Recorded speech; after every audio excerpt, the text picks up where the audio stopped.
Eftir hrunið 2008 þvartraust til stjórnvalda og almenningur reis upp til að mótmæla.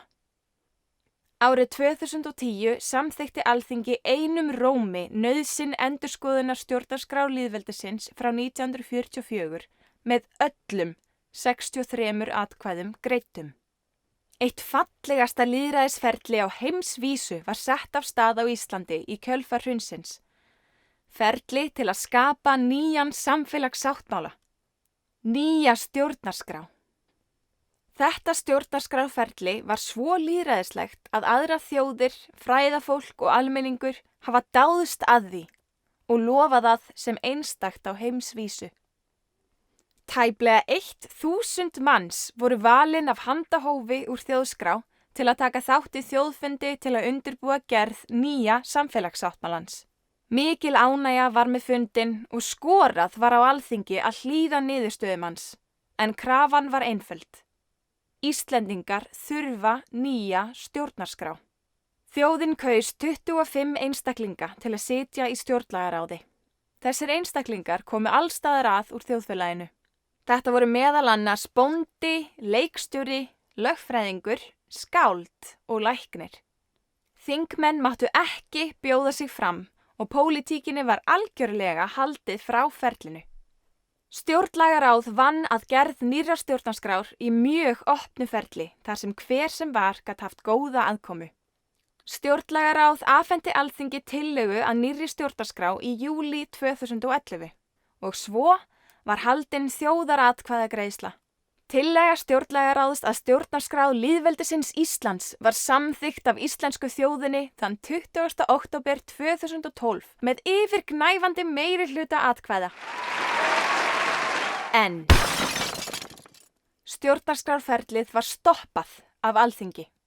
Sömu þingmenn og samþykktu einum rómi að ráðaskildi í endurskoðun stjórnarskrárinnar 2010 voru ekki tilbúin til þess að lögfesta hana og klára ferlið 2 árum síðar.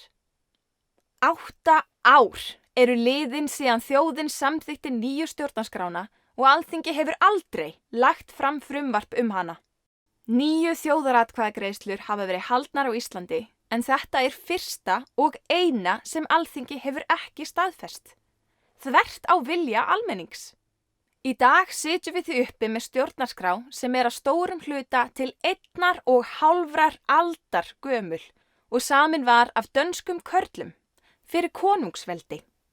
Það var skýrt þegar Ísland fékk sjálfstæði 1944 að gamla stjórnarskráin skyldi vera til bráðabirgða og þjóðin fá sína eigin stjórnarskrá við fyrsta tækifæri. 76 ár eru liðin frá því að við fengum sjálfstæði og enn sitjum við uppi með stjórnarskrá sem samin var af erlendum körlum og á ekki við í fjölbreyttu nútíma samfélagi.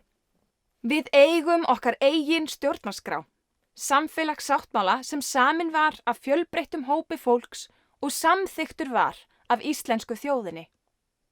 Alþingi getur ekki valið sér einstakar greinar hennar til umfjöllunar.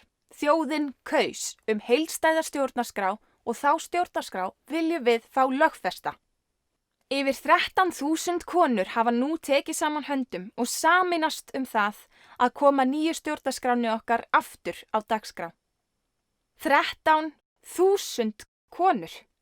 Það eru yfir 10% kvenkjósenda á Íslandi. Ekki ber að vanmeta þann ólgandi kraft sem í kvennorkunni býr, en þann kraft setjum við nú í farveg fyrir nýju stjórnarskrána sem þjóðin hefur ekki gleymt. Gamla stjórnarskráin er barn síns tíma, að mörgu leyti úrelt og óskýr.